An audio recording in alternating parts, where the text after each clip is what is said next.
Hello and welcome. Today we're going to talk about calculator strategies part 2. And what I want you to do is when you do your assignments, make sure you open your calculator.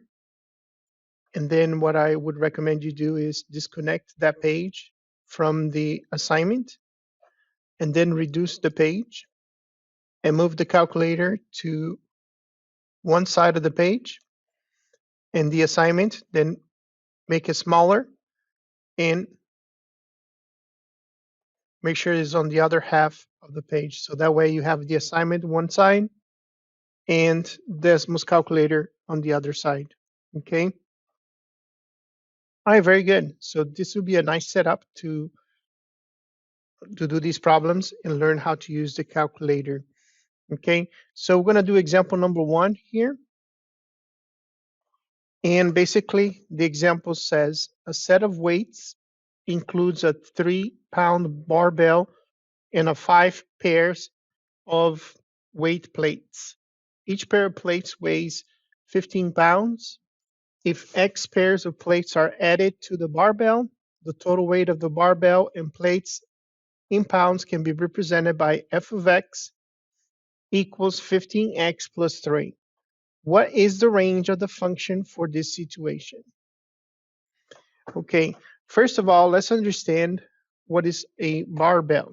If you ever gone to a gym, a barbell would be like a bar of metal.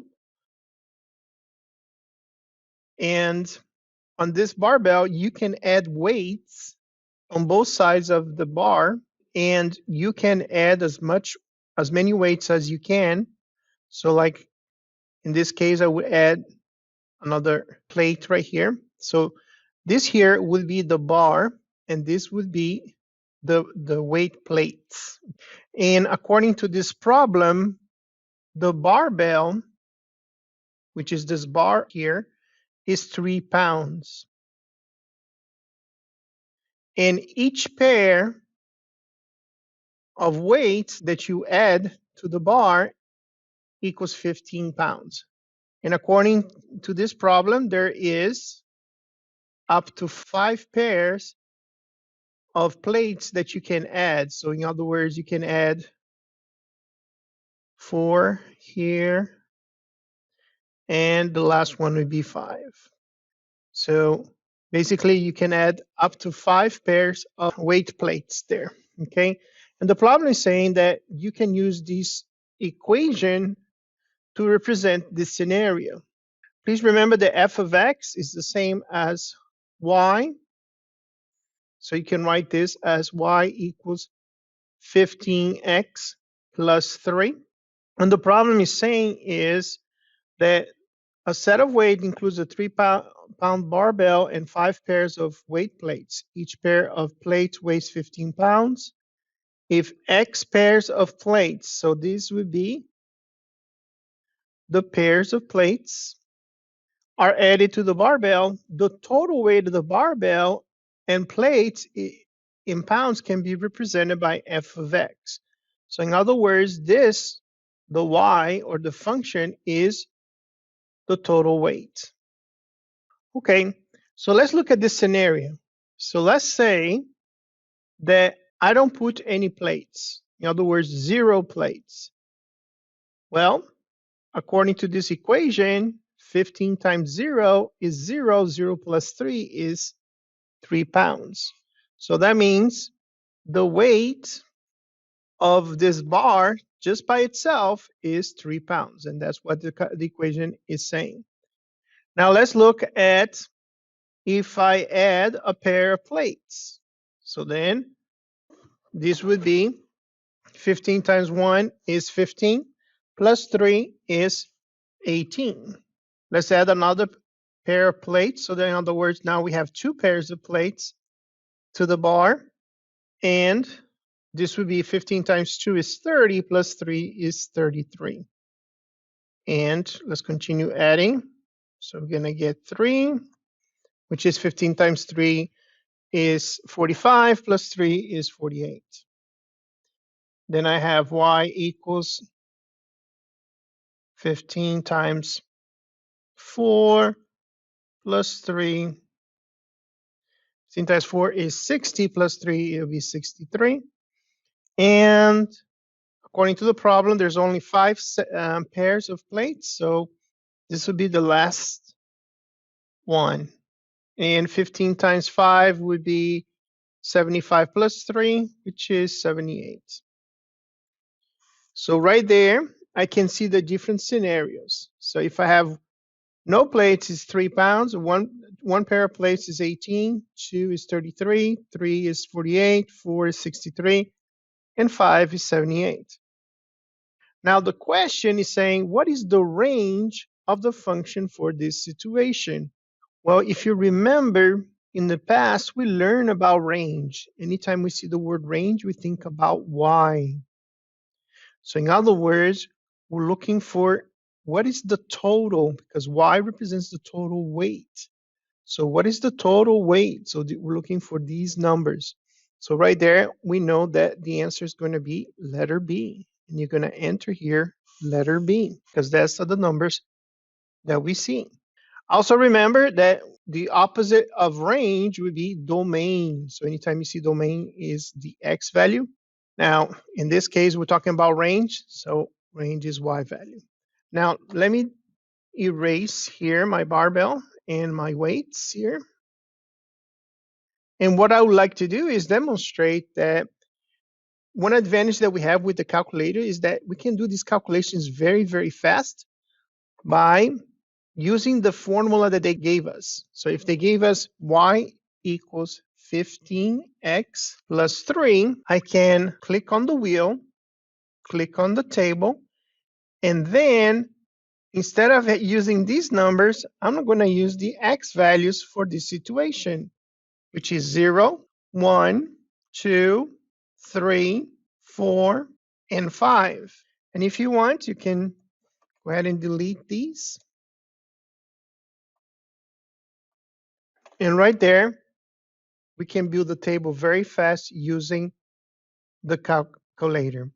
All you need to look for is a function or an equation given with the y alone. And that's what we had here. And if you remember, on the left side is the x, which is the domain. And on the right side is the range, which is the y value. So right there, we found out that the answer will be B. Very well. So let's go ahead and go on to the next problem. Here I am on problem number 2. And just by looking at this, I see that I have an equation. So I'm going to go ahead and write that equation. But instead of f of x, I'm going to write y equals.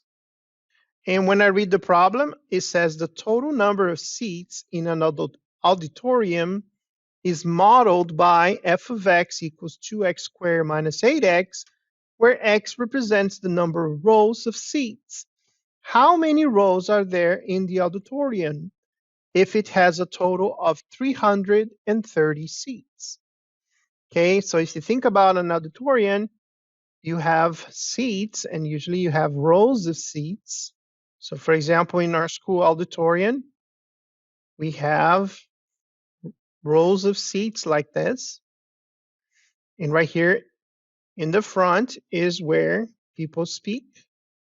So here's saying that the total number of seats in an auditorium is modeled by this function. So that means this is the total number of seats.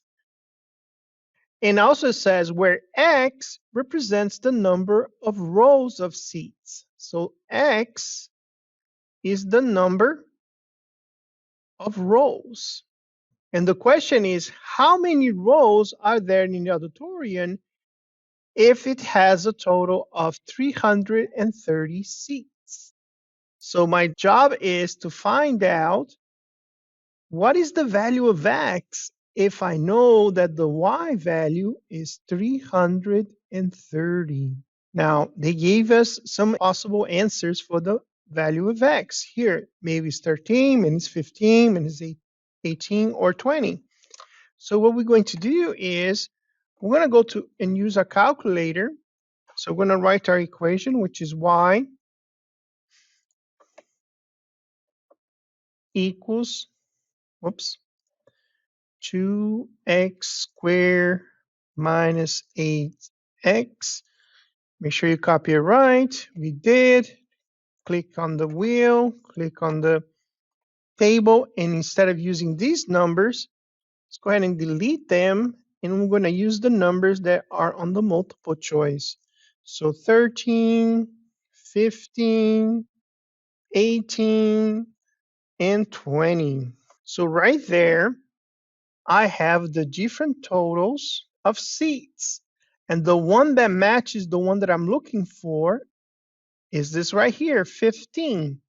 So that means my answer is 15 rows.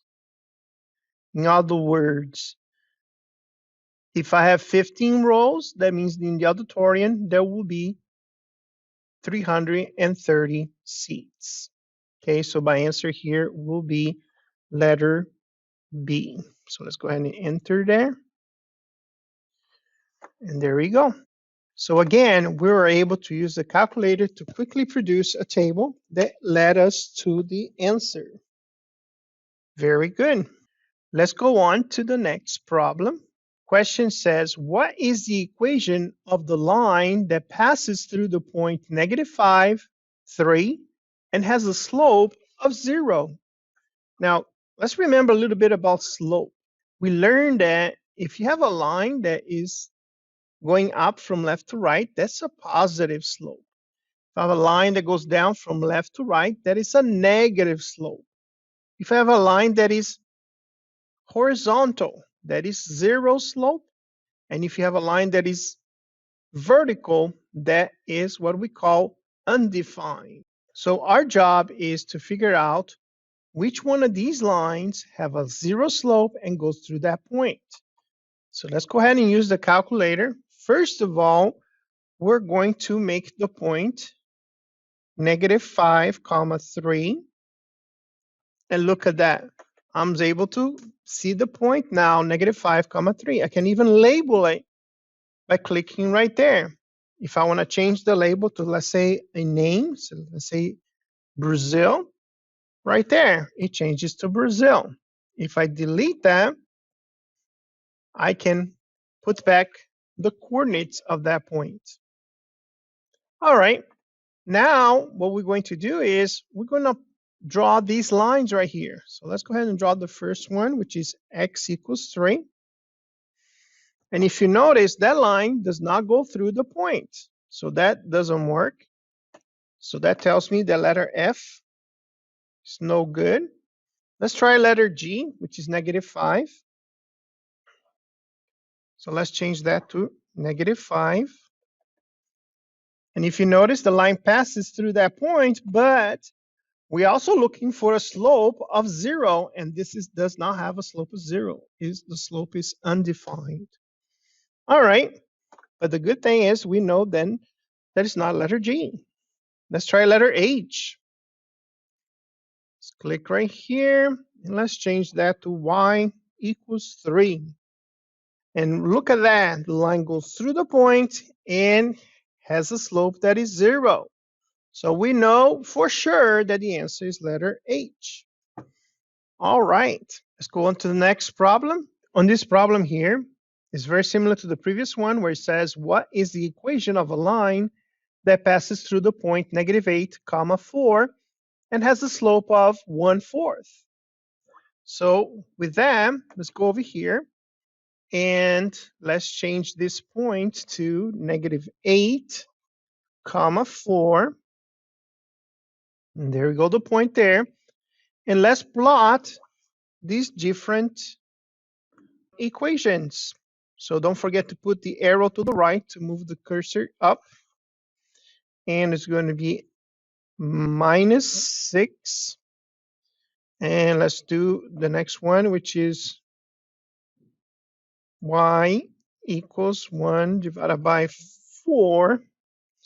Arrow to the right, x plus 2. And if you notice, that line does not pass through the point. And let's try the next one.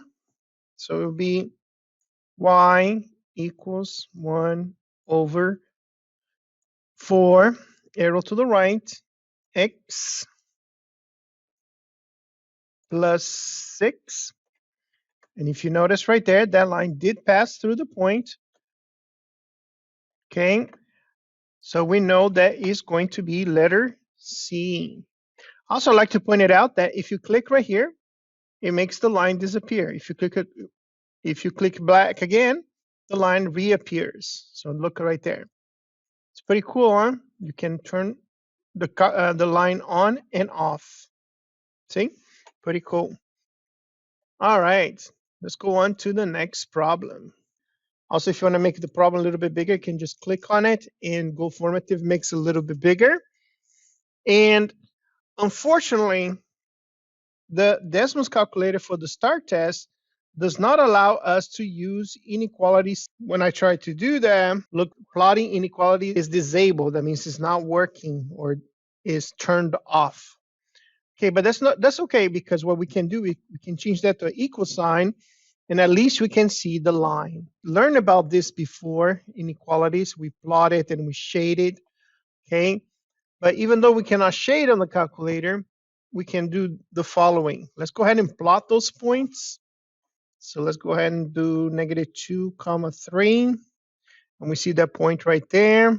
Let's go ahead and do the next one, which is 1, -4, and we see that point right there, the purple one. Let's do the next one, which is -6, 1, close parentheses. And the last one is parentheses 4, 3, close parentheses. So what I done is I plotted all 4 points. If you want, you can put the label.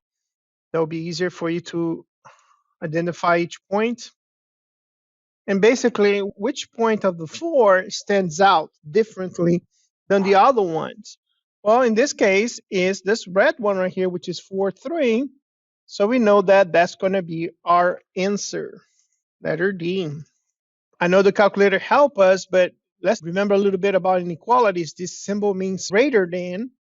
So if you remember, when we learn about inequalities, you're going to take your pencil, put it right there at the y-intercept, and because this is greater than, you're going to want to move the pencil up, because it's just like an elevator. You want to be on a floor that is greater than the one that you are right now, so you're going to move the pencil up, and that's where you're going to shade. But even without shading, we were able to find the answer, okay, which is letter D. Very good. Let's go on to the next problem. Okay, example number 5 is about system of equations. And basically, we're trying to identify which one of these is the system that looks like this. So if you remember, to be able to use the calculator, you need the y alone. And there's no problem with the first one because the y is alone. So I write that. But the second one, I need to do some modifications here. I need to move the 9x to the other side. And this will give me 4y equals -9x plus 13. And we divide by 4 on both sides. So the 4 goes away. And I can enter this in the calculator, because now the y is alone. So y equals -9 divided by 4, arrow to the right, and x plus 13. And if you notice, the graph looks very different than the one I have over here. So I know for sure that's not my answer. Let's try the next one. Let's go ahead and change the first one here. And we're going to write 3x minus 2. And this one here, we need to do some modifications. So we're going to move the 4x to the other side. So this would be 9y equals -4x plus 36. And we divide that both sides by 9. That means the 9 disappears, so we get the y alone. And we can enter that on the second one. So let's go ahead and erase that. And we're going to write -4 over 9, arrow to the right, x plus 36 divided by 9 is 4. This graph looks exactly like this one, so I know for sure is letter G. So I'm going to write right there, letter G. All right, so let's go on to the next problem. Example 6 in our final problem. So let me go ahead and erase here. And this one, again, a system of equations. I have my calculator. All I need to do is have the y alone. So I don't have the y alone on the first one. So let's go ahead and send the 4x to the other side. So this would be 3y equals negative 4x minus 6. Then we're going to divide by 3 on both sides. So then the y equals negative 4 thirds x, and negative 6 divided by 3 is negative 2. So right there, I have my two equations with the y alone. So I'm ready for the calculator. Let's do that. I'm going to write the first one here.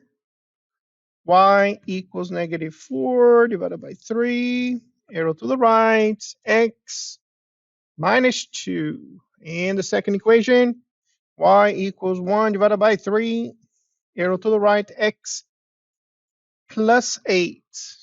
All right, so now I see my two lines.